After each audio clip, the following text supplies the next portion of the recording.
আমি যদি আমাকে যদি কেউ যদি বলে যে তোকে সামনে পাইলে আমি মাইরা পেলাম, যদি কেউ বলে আমি কি তার সামনে যাব না? এটা উত্তর যাবো কিনা? না, যাব না, যাবে না। হ্যাঁ, এরপর আরেকটা প্রশ্ন উত্তর দেন যে আমাদের মুসলিম ধর্মের রীতি অনুসারে যদি কেউ তার স্ত্রীকে তালাক দেয়, তালাকপ্রাপ্ত স্ত্রীর সাথে সংসার করা যায় কিনা? শুধু উত্তরটা আগে, মানে যদি স্বামী স্ত্রীর মধ্যে তালাক হয়ে যায় এরপর সংসার করা যায় কিনা? আবার না, হাদিস অনুযায়ী তো সেটা হয় না। তাহলে তাহলে এই যে সত্য মিথ্যা প্রমাণ তো আরো একটু পরে হবে, মুখোমুখি হলেও হইতে পারে। কিন্তু গতকালকে যে দুইটা অভিযোগ করছেন, দুইটা উত্তর পাইছেন যে কেন স্ত্রী আপনার সাথে কথা বলে না বা ছেলেরা কেন নিতে আসলো না, আজকে কি উত্তরটা মিলছে কিনা, মানে উত্তর পাইছেন কিনা? হ্যাঁ, পাইছি। সবাইকে স্বাগত জানাচ্ছি আমাদের আরো একটি নতুন ভিডিওতে। আজকেও আমরা আছি সৌদি প্রবাসী আব্দুল হকের সাথে। গতকালকে সামাজিক যোগাযোগ মাধ্যম ফেসবুক, ইউটিউব সহ বিভিন্ন সংবাদ মাধ্যমে সব থেকে আলোচিত যে ব্যক্তিটি ছিলেন সেটি হচ্ছে সৌদি প্রবাসী এই আব্দুল হক, যিনি আমার পাশে বসে আছেন। তিনি গতকালকে আমাদের মাধ্যমে অভিযোগ তুলেছিলেন যে দীর্ঘদিন প্রবাসে থাকার পর একটা সময় তিনি অসুস্থ হয়ে পড়েন। অসুস্থতার কারণে তিনি বাড়িতে টাকা পয়সা পাঠাতে পারেননি, যার ফলে তার স্ত্রী সন্তানরা তাকে সামাজিক যোগাযোগ মাধ্যমগুলো থেকে বা ফোন নাম্বার থেকে তাকে ব্লক করে দেন। তিনি যোগাযোগ করতে না পেরে দীর্ঘদিন যোগাযোগ বিচ্ছিন্ন অবস্থায় থেকে গত পরশুদিন তিনি ঢাকায় আসেন। ঢাকায় এসে তিনি কোথাও যাবেন তিনি জানেন না, যার প্রেক্ষিতে বিমানবন্দর আর্ম পুলিশ ব্যাটালিয়নের সহযোগিতায় তিনি চলে আসেন ব্র্যাক মাইগ্রেশন ওয়েলফেয়ার সেন্টারে। এখানে বসে তিনি বলছিলেন যে তার সন্তান তাকে বলেছেন যে আপনার যেখানে খুশি সেখানে চলে যান, আমরা আপনাকে নিব না, এবং আমার মায়ের সাথে আপনার তালাক হয়ে গেছে, সুতরাং মাও আপনার সাথে কথা বলবে না। এমন ভিডিওটি যখন সামাজিক যোগাযোগ মাধ্যমে আমরা পোস্ট করি, মুহূর্তের মধ্যে সেটি ভাইরাল হয় এবং সেখানে মিশ্র প্রতিক্রিয়া দেখা যায়। অনেকে সেই সৌদি প্রবাসী আব্দুল হকের জন্য সমবেদনা জানিয়েছেন, তার জন্য ব্যথিত হয়েছেন। আবার আমরা যেটি দেখেছি অনেকেই সেখানে বিতর্কে জড়িয়েছেন যে আব্দুল হক আসলে মোটেও ভালো মানুষ না, তার সম্পর্কে আমাদেরকে ভালোভাবে অনুসন্ধান করার জন্য অনেকে আমাদেরকে অনুরোধ করেছিলেন, যার প্রেক্ষিতে গতকাল সারা রাত আমরা এই আব্দুল হক সম্পর্কে জানার চেষ্টা করি। এবং গতকালকে আমরা আব্দুল হকের স্ত্রী সন্তান কারোর সাথে কথা বলতে না পারলেও আজকে আমরা আব্দুল হকের স্ত্রী সন্তানের সাথে কথা বলতে সক্ষম হয়েছি। আমরা ফোনের মাধ্যমে মুখোমুখি করেছিলাম আব্দুল হকের ছেলে সাকিব এবং তার স্ত্রীকে। এরই মধ্যে সেই ফোন আলাপটি হয়তো আপনারা শুনেছেন। তাছাড়া আমরা সৌদি আরব থেকে বেশ কিছু ভিডিও চিত্র সংগ্রহ করেছি এবং কিছু অডিও বার্তা পেয়েছি। সেই প্রসঙ্গগুলো নিয়ে আমরা এখন সরাসরি একটু আব্দুল হকের সাথে কথা বলতে চাই যে তিনি আসলে এগুলোর ব্যাপারে তিনি কি বলবেন। আব্দুল হক ভাই, এই যে কিছুক্ষণ আগে আপনার স্ত্রীর সাথে কথা বললেন, তিনি তো বললেন যে তার সাথে তালাক হয়ে গেছে, এখন তিনি কেন আপনার সাথে সংসার করবে, এক। দ্বিতীয় হচ্ছে আপনার সন্তানরা কেন এয়ারপোর্টে আসে নাই? আপনি তো সন্তানদেরকে গালাগালি করেন, ভরণ পোষণ দেন না, সন্তানদেরকে সামনে পাইলে মাইরা ফেলবেন হুমকি দিচ্ছেন, তো সে মরার জন্য আপনার সামনে কেন আসবে? এখন ছেলেদের কথা তো আজকে শোনার সৌভাগ্য হলো, শোনার পরে কি বলবেন? ছেলেদেরকে আমি আমার বন্ধুর মতো ভালোবাসি। আমি ছোটোবেলার থেকে যেভাবেই হোক, মা না থাকার কারণে কষ্ট করে আমি মানুষ হয়েছি। আমি জানি মা না থাকলে, বাপ না থাকলে কি একটা কষ্ট হয়। এই জন্য আমি সবসময় ছেলেদেরকে বাবা ডাকতাম। এখন ছেলেরা যে কথা বলতেছে এটা মিথ্যা কথা। আমি শ্যামলীতে এক বাসায় 12 বছর চাকরি করছি, 12 বছর ছিলাম মেরিগোল্ড ইন্টারন্যাশনাল স্কুলের মালিক। তো ওখানে যাইয়া যেখানে আমার বউ পোলাপান নিয়ে আমি ছিলাম, আপনারা জিজ্ঞাসা করতে পারেন আমি কতটুকু খারাপ, আমি কিভাবে ছেলেদেরকে বন্ধুর মতো ভালোবাসতাম, এক। দ্বিতীয় নাম্বার, দেশেও খোঁজখবর নিয়ে আপনারা দেখতে পারেন আমি কতটুকু খারাপ। হ্যাঁ, আমি আমার ছেলে মেয়েরে, বউরে আমি বকা দিতাম। আমার বউ আমি একটা বকা দিলে আমারে 10টা বকা দিত। বকাটাই খালি দিছি মুখের কারণে বা জিদের কারণে, কোনো সময় আর কিচ্ছুই বলি নেই। আমি অনেক ভালোবাসি। আমার কিছুক্ষণ আগে আপনার স্ত্রী বলছে যে 3 কিস্তিতে আপনি তালাক দিচ্ছেন, প্রথম কিস্তি, দ্বিতীয় কিস্তি, তৃতীয় কিস্তি। এটা কতটুকু সত্য? মানে অর্ধেক করে দিচ্ছেন? না, এটা পুরোটাই মিথ্যা কথা। তারা এটা, ছেলেরাও শিক্ষিত, ছেলের মামুরাও শিক্ষিত। আমি মোবাইল চালাইতে পারি না। তারা 5 বছর ধরেই আমার সংসার থেকে চলে যাওয়ার জন্য কথা রেকর্ডিং করে রাখে। কিভাবে চলি যাইব আমার সম্পূর্ণ কথা আমার উত্তেজনা করে। আমার একটা খারাপ কথা কইয়া, বকা দিয়া, আমার উত্তেজনা কইরা আমি পরে গালাগালি করা শুরু করলে তারা মোবাইল থুইয়া দিয়া কোনো জবান বলে না মুখে, 5 minute 10 minute mobile, 20 minute mobile চালাইয়া রাখে।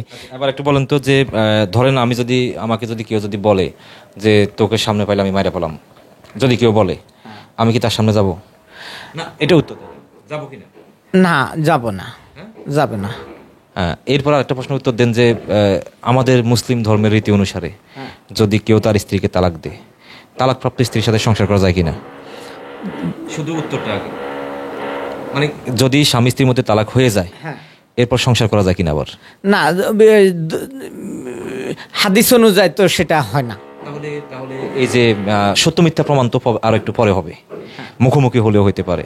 কিন্তু গতকালকে যে দুইটা অভিযোগ করছেন, দুইটা উত্তর পাইছেন যে কেন স্ত্রী আপনার সাথে কথা বলে না বা ছেলেরা কেন নিতে আসলো না, আজকে কি উত্তরটা মিলছে কিনা, মানে উত্তর পাইছেন কিনা? হ্যাঁ, পাইছি। আচ্ছা, এবার আপনি আসেন, আমরা গতকালকে দেখছি যে সৌদি আরব থেকে আমরা বেশ কিছু ভিডিও পাইলাম যে আপনি সৌদি আরবের মতো দেশে আপনি চাপাতি হাতে দোকানে আক্রমণ করতে গেছিলেন কেন? ওখানে আমার সম্বন্ধীর সাথে ওই সম্বন্ধীয়ে আমারে নিচ্ছে, একই রুমে থাকতাম। সে আমারে কুকুর বিলাইয়ের মতো গালাগালি করত এবং বকাবকি করত। সে বলে আমারে শাসন করে। তাই এখন আমার বউ আমারে ব্লক মেরে রাখছে, পোলাপানরে ব্লক মেরে রাখতে বলছে। সে তার কথা অনুযায়ী তারা চলে, তার মার কথা অনুযায়ী তারা চলে। তার মা তো আমি আগেও বলছি ভালো না, এখনও বলতেছি ভালো না। তো এখন আমি তো ভালো না হলে আবার তালাকের পর সংসার করতে চান কেন? তার মা ভালো না, আমার বউরও তো কোনো সময় আমি দোষ দিই নেই। শাশুড়ি আমার শাশুড়ি ভালো না। তো এখন আমার বউর তো আমি কোনো বদনামের কথা বলি নেই, কোনো দোষ করছে। এবং সে একটু একটা শুনলাম যে খুব অশ্লীল ভাষা গালাগালি করতেছেন। খুব অশ্লীল ভাষায় গালাগালি করতেছি, সে এটা উত্তেজনা কইরা দিয়া তার তো কোনো জবান নাই। সে কিছু না করলে কি আমি আমার বউ ফুলাফান্ডে খাওয়াইতেছি, ফরাইতেছি, কমাস ধরে খাওয়াই না। আর তার বাইরের লোকে থেকেই একই রুমে থেকেই আমি যদি খারাপ হইতাম আমার সৌদি আরব নিতেও না, আর তার লোকে রাখতেও না। তো ঠিক আছে যে আপনার শালা আপনার হাতে খারাপ ব্যবহার করতেছে এটা সেটা, তো এটার জন্য তো আইন আছে। আপনি চাপাতি একটা হাতে নিয়ে কি তারা মারা ফেলার জন্য দোকানে যেতে পারেন? এখন আমি তারে আমার ওইখানে তারই বন্ধু বান্ধব আছে, তাগরে পাঠাইছি যে দেখেন আমারে ব্লকটা। এটা কি তার বন্ধু বান্ধব নাকি আপনি? না না, চাপাডি আমার হাতে যে আমি এই জীবনই রাখবো না। আমি এখনো তো কইছি আমি যদি আমি রাখবেন বলতেছেন, আপনি বলতেছেন তাকে মারা ফেলাবেন। আপনি তো এখানে তো তারে মারলে তো আমি নিজেও মারা যাব। এটা কে? এখানে কে? এটা আমি। এটা আমি। এখানে কথাবার্তাগুলো কিসের? এটা আমি।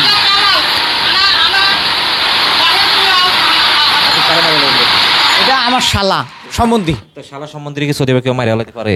এখন আইন বিচার তো আমি একটু লেখাপড়া জানি না, আর আইনের দ্বারে যামু আমি একভাবে গেলে ওই ভাষা জানে, ওই কথাবার্তা জানে, ওই আরেকভাবে বুঝে। তারপর আরেকটা ভিডিওতে দেখতেছি যে আপনি আপনার শালার সাথে বসে আপনি অভিযোগ করছেন যে আপনার শালার কাছে টাকা পয়সা পাবেন এটা সেটা। এই যে টাকা পয়সাগুলো বুঝে পাইছেন, এটা কিসের টাকা ছিল? 10,000 টাকা পাইছেন। এই টাকাটা তারই লোকজনে এই টাকাটার হিসাবটা করতেছে, এবং আমি সংসার এখনো টিকে রাখার লাগে আমি চেষ্টা করতেছি। এই বিচারটাও আমি সংসার টিকে রাখানোর লাগিয়া তাদের সাথে ভালো থাকার জন্য আমি এই বিচারটা মিলিয়ে নিছি। টাকা বুঝি পাইছেন, হ্যাঁ। তারপরে শালার সাথে সবকিছু মিটাই তো সেখান থেকে আসছেন লিখিত দিয়া। সে আমাকে বলছে যে উপরে আল্লাহ আছে, এই দেখেন আমার ক্যাশ বাক্সা, আপনি একটু আগায় যাইবেন, আমরা একটু আগায় যাবো। একজন মেয়েরে কবুল কইলে আপনার বউ হইব না। এখান থেকে স্বামী স্ত্রী আপনি ঝগড়া করছেন, তালাক কইলে তালাক হবে না। সে এখন আমার বই না, আমার কথা শুনতেছে না। তাই এখন আমি এখানে থেকে কি করবো? আপনি দেশে যান বা এখানে থাকেন, সব কিছু ঠিক হয়ে যাবো গা, ইনশাল্লাহ আমি ঠিক করে দেবো। এটাও গেল। আপনি এবার একটু বলেন তো সৌদি আরবে আপনি জেলে ছিলেন কয়বার? আমি জেলে উনার সাথে ঝগড়া করিয়া উনিই পাঠাইছে, তাছাড়া আমি একবারও যাইনি। আমার কোনো কমপ্লেইন নেই, সম্পূর্ণ সব কথা মিথ্যা কথা। ওনার সাথে একবার ঝগড়া হয়েছে, প্রথমবার তারে আমি মারতে গেছি, সে আমারে গালাগালি করতেছে, আমার বউ ফুলাফাইন আমার কথা শুনে না, পুলিশ এসে ধরে নিয়ে গেছে। দুজনেরই আবার পুলিশে ছেড়ে দিচ্ছে, নাহলে দুজনেরই পুলিশে নিয়ে যাইতো। শেষ, আপনি যে এখানে আসবেন, আপনি এয়ারপোর্টে আইসা বলবেন যে এভাবে নিয়ে যায়, আমি সেখানে চলে যাবো, এই কাহিনী আপনার পরিবার জানে কেমনে? এটা এখন ছেলে মেয়ে সবাই শিক্ষিত, মোবাইল এখন তারা জানে যে এয়ারপোর্টে আইসা আমি থানায় যামু বা বাংলাদেশে যাই আর থানায় যামু, চেয়ারম্যানের কাছে যামু, মেম্বারের কাছে যামু, আমি সংসার করার জন্য পাগল, আমারে যে যেখানে পাঠায় আমি ওইখানেই যামু। ওই অভিজ্ঞতার থেকেই তারা এটা বলতেছে।